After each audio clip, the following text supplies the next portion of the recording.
My name is Asmaret Askedom. I'm the Associate Deputy Director of the Center, and I'll be your host today. Today's lecture is titled The Shooting Party, Russia's Evolving Threat Perception Since 2022. It's my pleasure to welcome our guest speaker, Gabriela Rosa-Hernandez. Gabriela is an analyst at CNA's Russia Studies program. Her work focuses on Russian strategic deterrence, security orders, conventional nuclear arms control in Europe, and the Russian military. Prior to joining CNA, she was a research associate at the Arms Control Association. Gabriela's talk focuses on how Russian military thinkers interpret and operationalize the threat perceptions defined by the country's political leadership. She argues that Russia's war in Ukraine has not reshaped Russia's broader framework of threat perceptions. In terms of the format, this lecture will follow the same format as past lectures. The speaker will take about 30 to 45 minutes to give her presentation. Then we'll transition to the Q&A session, which will be about 45 minutes. There are two ways to ask a question. The first is by raising your electronic hand on WebEx, and the second way is just to type your questions into the chat. Please get your questions ready while Gabriela is presenting so we can just jump right into the Q&A session when she's finished. With that said, Gabriela, welcome back to CGSR, and over to you. Well, first of all, thank you so much for having me here, and thank you for the invitation. I'm really excited about this lecture because I believe the topic is extremely contemporary at the moment. And if I had a simpler name to put it, it would be, "What is Russia so scared of?" So next slide, please. So first of all, I want to talk about the CNA Russia Studies program, and I want to talk simply the role that it has. CNA is a nonprofit research organization. It is an FFRDC, but it actually hosts its own official Russia team. And particularly, CNA's Russia team is very famous because in a time where, in the 2000s, where essentially the DoD was essentially divesting from the Russia problem, CNA kept this capability alive and kept these people actually employed. So when 2008 hit or when 2014 hit, CNA was pretty much ready to go to provide analysis to our vital sponsors at the DoD. When it came to versus strategic calculus and operational decision making, we do a lot of escalation management work. We also do provide insights into Russian combat operations, and we also have a pretty big stake when it comes to autonomy and AI research, and the growing threat of UAS, particularly in the Russia-Ukrainian war. So for any questions, I'm sharing my email address publicly if you have any questions that you'd like to talk about or anything after the brief. Next slide, please.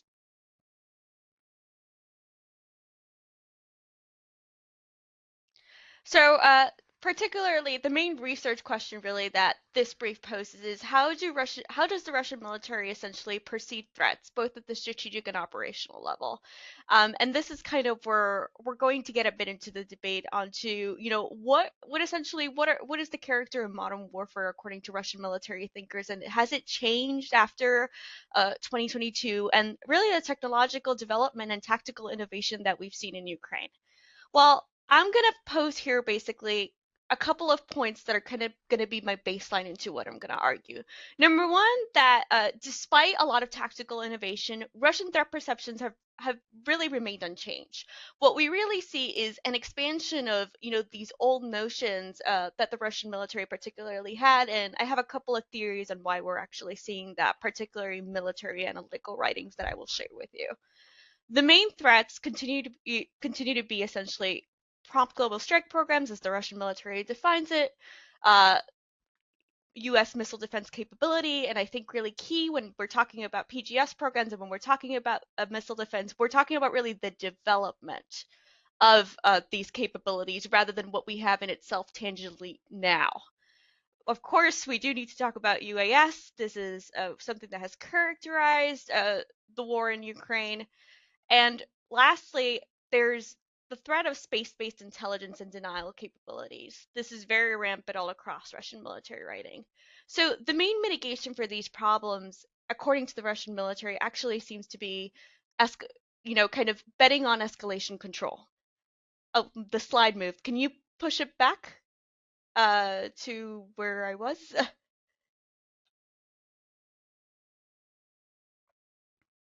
Thank you. And, and lastly, they there's a persistent advocacy that I've noticed for space systems that serve as enablers, particularly to the protection and the employment of nuclear weapons. That's very noticeable throughout the literature.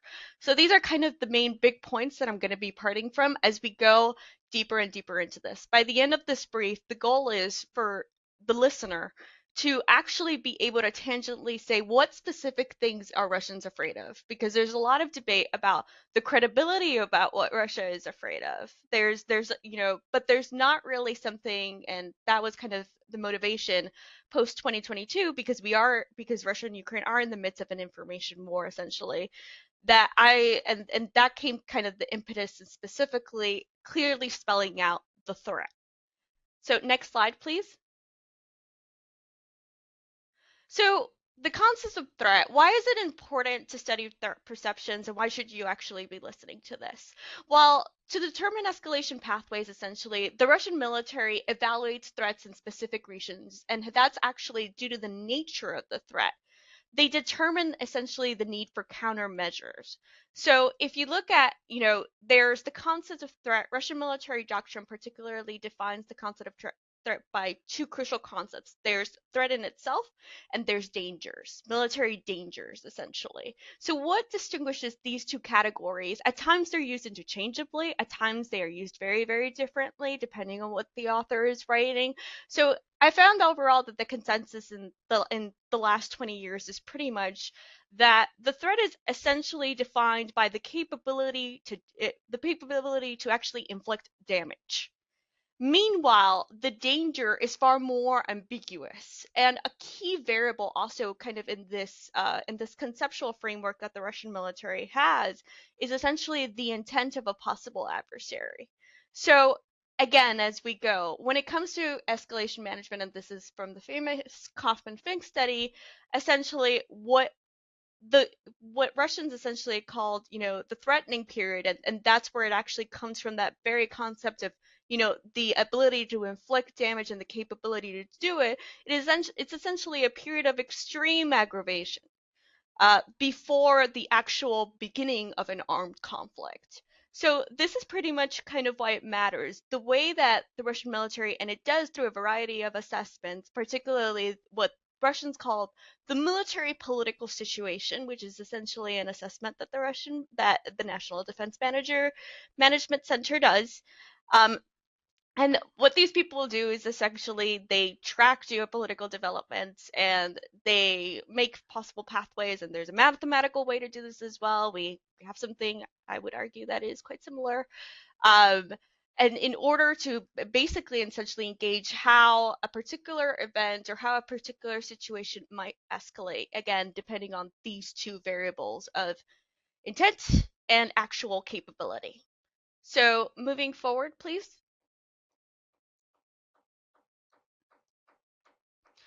Why their perceptions remain largely unchanged. So there's a couple of theories kind of that I've developed because of the seemingly in patterns. So basically the scenario that has dominated Russian strategic thought for the last 20 years, although it is also a staple of Soviet military thinking, is the idea of a mass aerospace attack. This is essentially a very traditional view and consensus. And now I'm going to be very specific because not everything they write is consensus, and we should do a better job at explaining to generalists that essentially first this, there's going to be a mass aerospace attack, essentially a shooting war. And then this is actually going to devolve particularly to a continental campaign with the application of general forces to particularly pursue specific objectives at ground and sea. So this is basically, I found actually that this perception of the mass aerospace attack still remains very, very alive in Russian military thinking. And this actually also may be one of the reasons particularly why threat perceptions continue to expand rather than change within itself. And number two, another very important thing as well on threat perceptions is there's a lot of confirmation bias, and I'll share that further when I discuss initial Russian impressions of Golden Dome. There's a lot of confirmation bias in Russian military writings. A lot of, a lot of the discussions are in Ukraine. You can see kind of this thread building as, oh, this, everything we're seeing in Ukraine confirms our original fears. And here's where I want to bring a sort of human element kind of to this, because I don't think this is just a Russia thing. Simply confirmation bias, the fact that you've been writing about a problem over 20 years and you want to be right about it. So that's still very much permeating within the Russian military, and also just simply the constraints again on, on authoritarian Russia and what you can write and how you can write about the war in Ukraine or the special military operation. So these are still kind of largely factors on kind of why we may be seeing still what we're seeing. So next slide, please. So when it comes to Russian threat perceptions, the first thing that we see, and that is currently now very relevant with the possible decision to send Tomahawks to Ukraine, is of course the military balance. The first one is clearly I remember a couple of years ago, I was in a private track two with an independent military analyst that was Russian, and he particularly posed this question of how is Russia to live with this Ukraine? And I've kind of stuck with that as I've kept kind of researching and doing this work. Russian military thinkers naturally perceive it very difficult to coexist with Kiev's growing offensive capabilities. And nearly when we talk about US military assistance to Ukraine, it is always, and now even more so, always linked to, direct attacks on what they refer to as mainland Russia. There is an intrinsic kind of link in the text within whenever they're talking about this. And, this is where I present kind of the old idea, and this is particularly from an article that was actually published just 1 month before the full-scale invasion was, U.S. military assistance to Ukraine is very concerning, along with, its growing interoperability with NATO.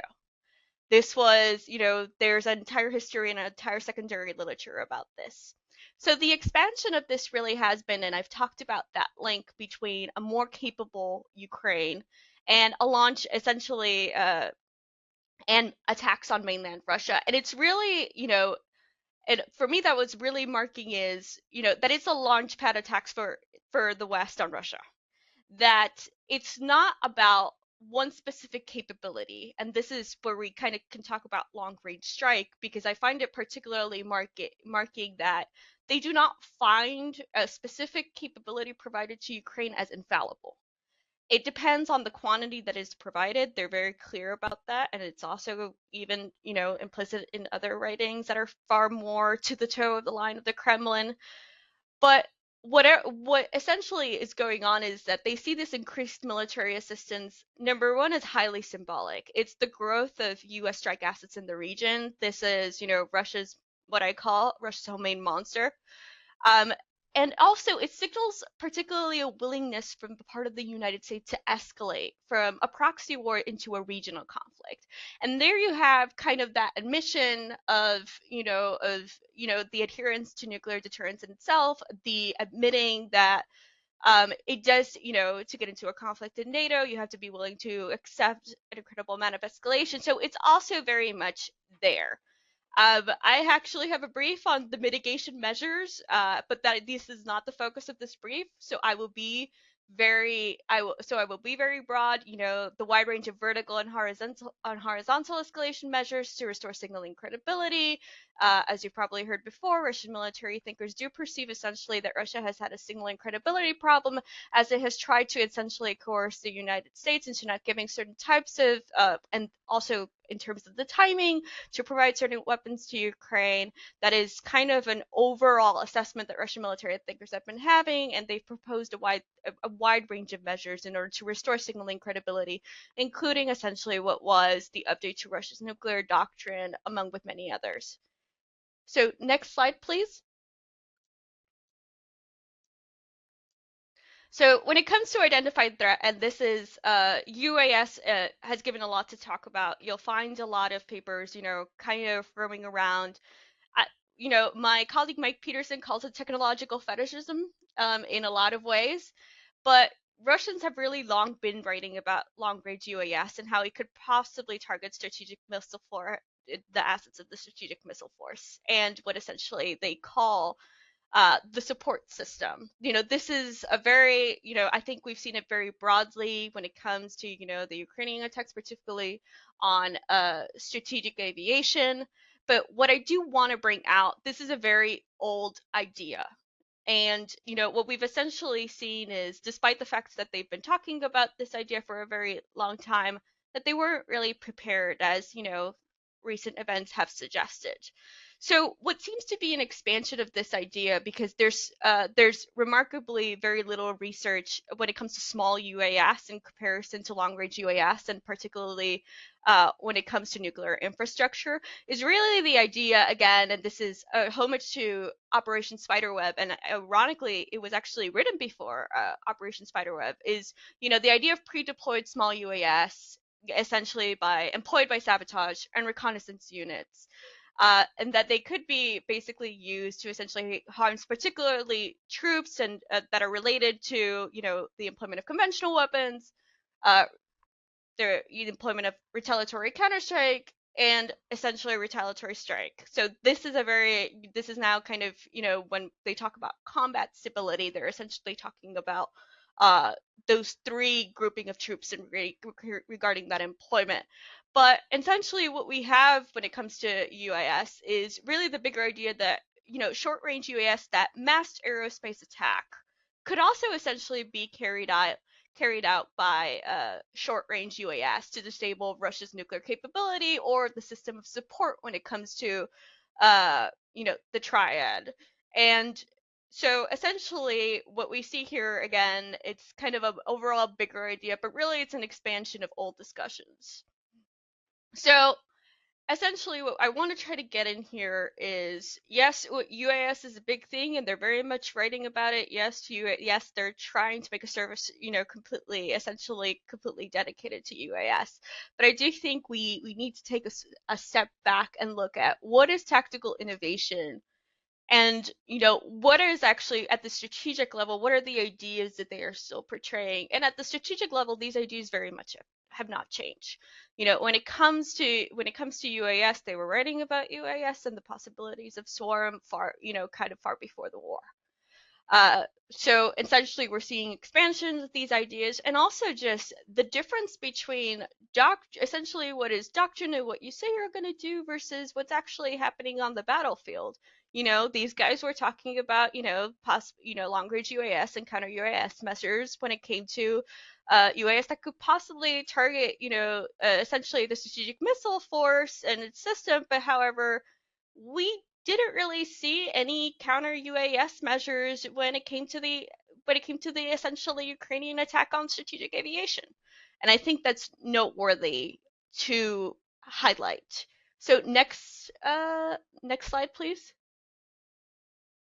So identifying threats. I think this is the most famous threat, and it's the most debated threat, that if it's real or if it's not, or if it's imagined or if it's political. The expansion of NATO infrastructure.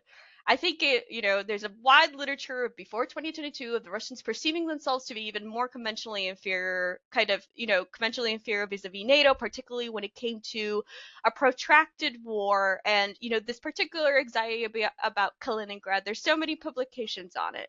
So this has obviously remained, and especially now kind of with the Finnish and Swedish NATO accession, this has very much remained in the pages. So basically, the old idea is that they perceive NATO encroachment from all directions.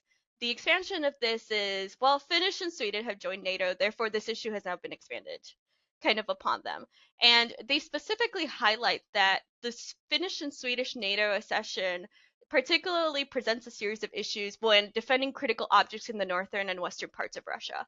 I'll tell you an example, like Operation Spiderweb. The Finns could also do that. Look at their proximity. Look, they could actually easily do that.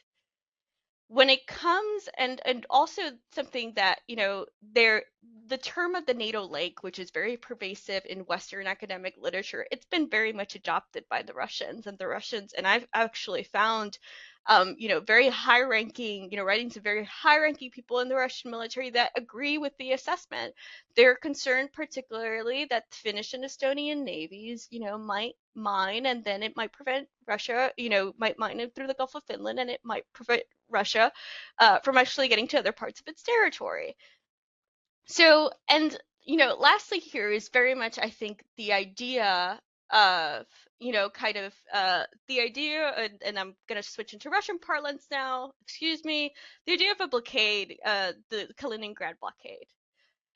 So this idea kind of has been permeating all over, the scenario has been permeating all over, particularly if you recall, Lithuania tried to do essentially sanctions enforcement, and actually blocked the delivery of several materials, and this was kind of a crisis that spans like over a couple of weeks. I don't recall at the moment right now, but they were really marked. This event really truly marked a lot of high-ranking officials from the Russian military. Even the man, that's the head of the 12th Gumo that's in charge of essentially operationalizing the Belarusian nuclear sharing arrangement. So this is all kind of very permeating an increased threat environment, and of course the role of Poland as it strengthens its own military. In particular, there's a warning of we need to prepare for more proxy wars, and this is where I'll plug a bit of the Russian-Belarusian nuclear sharing arrangement. That really, again, this arrangement, apart from an attempt to essentially coerce the United States when it came to military assistance to Ukraine, but it's also simply a deterrence measure in an increased threat environment. There are multiple references of, kind of the growing danger around Kaliningrad and how that expands to Belarus, and the possibility of a proxy war in Belarus, given the events with Belarusian opposition a couple of years ago, which is essentially perceived to be a possible color revolution. So the mitigations for this, and I've noticed I've kind of put them in buckets. A lot of them advocate particularly, particularly the readiness to employ tactical nuclear weapons for signaling. Again, placing tactical nuclear weapons, particularly in Kaliningrad. Again, I kind of when I read this, we have another project on Belarus, and I was particularly jarred because it seemed a lot of what they were doing with Belarus rather that they were advocating it for Kaliningrad, particularly, the deployment of the RS-26, that's the Rubieж, which is based for the Oreshnik, intermediate range missile. So, I was looking at these possible mitigation measures, and I was like, well, this is quite familiar.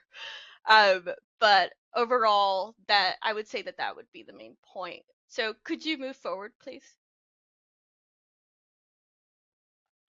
So now we're going to talk about the very traditional, the bread and butter, as I call it, of, Russian military thinking, and also one could easily say also a lot of politics. Russian military thinkers, they continue to believe this has stayed as, as solid as, and a lot of people might cite Karakaev's remarks about U.S. missile defenses capabilities no longer being a threat to Russia, kind of that push and pull within the Russian military. And also, it's also due to politics of, oh, we're better than you, but oh, we're worried about you. And you'll see kind of this notion of, oh, we've overcome the challenges, but we're worried. And this pattern will really repeat itself overall. So pretty much when it comes, still, strategic non-nuclear capabilities and missile defense, they continue to undermine Russian damage infliction. I wanted to, be a little more visual about it. There's kind of the old idea, and according to the 2014 military doctrine, that pretty much spells out the threats for you. And then in the 2024 fundamentals, you will see kind of particularly the addition of UAS far more. But you can see pretty much that not a lot really has changed. So moving forward, please. So something very marked and I think very poignant and relevant, particularly to Putin's offer when it comes to the extension of New START, is that Russian military thinkers appear to be more and more concerned about the stagnation of R&D, particularly given the demands of, as the hot war goes on in Ukraine. And they're really concerned about that. I think it's pretty difficult. A lot of, kind of what they're saying is, so there's kind of more there. I think there's a fight for priorities here. I've seen actually direct debate, as in pieces citing each other on kind of what should be priority in a lot of ways. You have this retired colonel that's basically saying, yeah, we really need to do something, and we actually need to strike command and control centers in Ukraine, and we need to focus on that and boast more about our nuclear weapons in order to restore the fear again. But then there's these other people, mostly linked to the BKS, which is basically a combination of the Russian Air Force, the Russian airspace, and Russian air defense. That they're basically saying, I'm actually concerned about the stagnation of strategic weapons development, the fact that we need a new generation, and we need a new generation, and we need expertise in order to do all of these things and to actually counter that idea of a mass aerospace attack. So there's kind of that dynamic that is very much ongoing. And basically, a bit of a contrast, there's an argument that says we need doctrinal solutions. We need to have a more offensive doctrinal policy. But there's also this other camp that basically says we need to actually prioritize strategic deception. We don't need to be talking about every single nice shiny weapon that we have. We should actually not be publicizing weapon advancements. And actually, we have a growing gap in our ISR capabilities that Ukraine has clearly shown, and I'll talk about this more when it comes to space. But overall, an advocacy of a greater investment in missile defense, more, kind of more towards investing towards the strategic missile force and research and development. So can we move forward, please?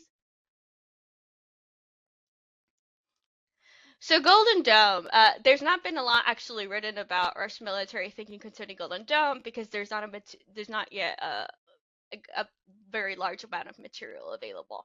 So for me, what's particularly poignant is that there's not a lot of information about actually open source information, despite remarks about Golden Dome. But I find it really fascinating how really what essentially what they've been writing is an extension of essentially previous worries on development of US missile defense capabilities. So essentially, the overall idea, and this is part of, the joint Russia-China statement on the Golden Dome, that, that it basically they said that it ignores the relationship between the link between offensive and defensive capability. I hope I have that right. But essentially that it contains the stabilizing space component with an intention to intercept enemy target. So I found it really interesting that basically it was pretty much, this confirms all our fears about, the development of US missile defense capability. But at the same time, there was actually a lot of hesitancy towards the feasibility of the project and the timeline of the project. But however, the reaction seems to be, oh, we still need to repair. And it kind of falls into that camp, the years and years in talking about missile defense, Russia's talking about US missile defense, if we should continue to invest in strategic offensive systems, or if we should bolster our own, kind of mobile missile defense systems. And it really falls naturally into that. And that overall has been pretty impressive, simply because it's also, you can see a bit of confirmation bias when it comes to when you're reading these texts. So moving forward, please. So when it talks about nuclear weapons, again, we could have an entire brief about that. But the point is that you know about what the threat is and what are the kind of the current expansion. Not Russians. Very old ideas. Russians are very naturally concerned about the nuclear balance. Particularly, they're worried about further cuts to the arsenal. And that was actually in that time in which there was actually a strategic dialogue between Russia and the United States. But now, and these are other areas of kind of research. The specific threats, they're concerned about particularly the increased integration of American and French and UK nuclear strategy. There's a lot about just the collective amount of SSBNs near Russia's waters. That's very prevalent when it comes to authors that are particularly related to the Navy. There's the possibility of warhead upload after New START expires. This has been actually, I was actually quite surprised that they were kind of ringing the door a bit on this. And, the main mitigations kind of for these issues has been, invest in dual capable systems. And that's what we've seen also in the last couple of years, and very relevant to the current news of the investing in the maneuverability of missile systems. Very relevant to the current news. Um,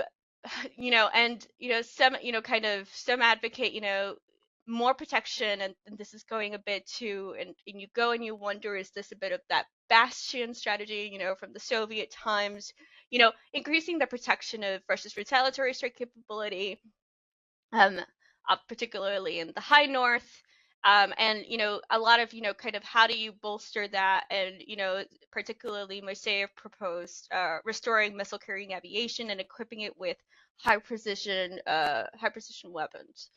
So Moiseev is the current commander of the Russian Navy, for context.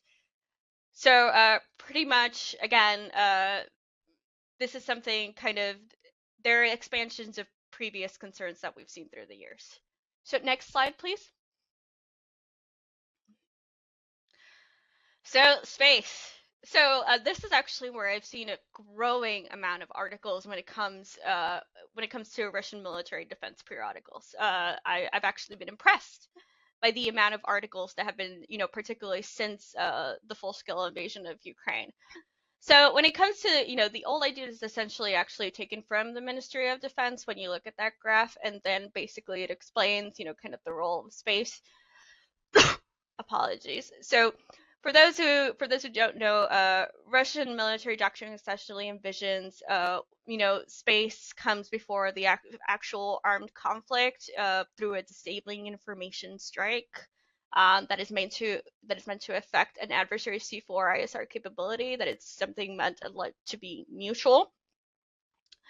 And essentially, with the expansion of kind of these issues that they've been going on about in the last few years, is really essentially the participation of commercial space firms in supporting, in supporting Ukraine. The Russians actually directly admit that the Ukrainians have a space advantage because of that. Along with, something I've seen, but I think this is a very old idea, but I thought it was interesting to mention, the X-37B, the unmanned spacecraft, they believe it to be an orbital reconnaissance strike system. So big ideas, and I think again they're very relevant for the last couple of news in the last months. So in the beginning of the war, a lot of Russian officials actually advocated that Russia could escalate through DA ASAT capabilities, but most military thinkers actually simply, they're very broad on the things that Russia should be doing. There's a lot of arguing for doctrinal solutions, which I think is just a standard. I feel like every paper written essentially by someone from the Russian military says some form of, we should standardize this. But essentially, they're advocating for space systems that protect nuclear forces and troops, enable rapid orbital launches, and support ground and naval operations. I think that's the really bigger idea. And I'll talk a bit more about the mitigations in the next slide. So next slide, please. So essentially, so here is the mitigations that I think they're actually very consistent with some research of my other colleagues who have particularly noted that these ideas have been floating around ever since the beginning of the invasion, particularly due again to the involvement of commercial companies in assisting Ukraine. The particular idea of, essentially there's two very influential studies that we've come across, and particularly, kind of essentially trying to see how do you counter And, one of the ideas was, well, Russia can employ, ground-based systems like the B-2 laser weapon and, against adversary satellites. Some talk a lot about EW. Some also talk a lot about, kind of certain ideas to as effective methods to neutralize space and air-based reconnaissance. And also, there's just a lot of talk about hypothetical approaches, like, ideas such as, kind of creating a shielding cloud between the terrestrial and space components of Starlink. Um, there's, a lot about essentially the intensified employment of dual purpose space systems. But overall, it really shows that essentially the Russian military does perceive that it does have a gap when it comes to the assistance provided by commercial satellite companies. And so I think this is very much proof of it. But overall, these are the main mitigations proposed so far. And I do want to highlight that space, that critical space between doctrine and actual employment. When you're looking at Russian military writings, a lot of the stuff that they come up with just never happens. And I think that's something crucial that us as Russia hands actually need to admit to an audience. But these are overall the ideas, and the purpose is so you have, number one, a better idea. What does Russia find so threatening? And number two, how might Russia restructure its forces, post its experience in Ukraine? So moving forward, so overall, when it comes to conclusions, so they're essentially discussing new aspects of traditional threats, but these conversations are a lot of an extension of previous worries. Russia now claims it has a better sense of what it's going to go up against if a war with NATO were to occur. And even though they admit essentially that the idea of a preemptive strike on Russian territory right now is extremely it's extremely unlikely, and they themselves admit that, but they are threat forming factors. Apologies. So essentially, uh, again, when it comes to PGS and when it comes to US BMD development, again, that crucial word really is development, and it comes to the idea of the imagination, and it goes back to that idea about intent and capability. Essentially, the Russians are preparing for a long standoff with the West, regardless of whatever president may be in office. That still clearly has not changed. So essentially, the discussion about these threats, again, they continue to be threat forming as part of how you restructure your forces. Lastly, there's a lot of conversation about, the fear of nuclear escalation. There's a lot of conversation about, self-deterrence. But at the same time, there's so many references in Russian strategic writing, and that I would argue even mirror NATO's, the ones of NATO members and their strategic documents about the fear of nuclear escalation and a driver in strategic planning. And lastly, again, there's a very big disconnect. You see a lot of tactical innovation in the battlefield, but how will this be institutionalized? And are they actually going to take lessons from this and institutionalize them in their military? Overall, with the demand in Ukraine, the effect of sanctions when regards to Western components, Russian leaders will need to make very difficult, kind of very difficult, like, decisions about how their military is going to look like and what threats are the priority.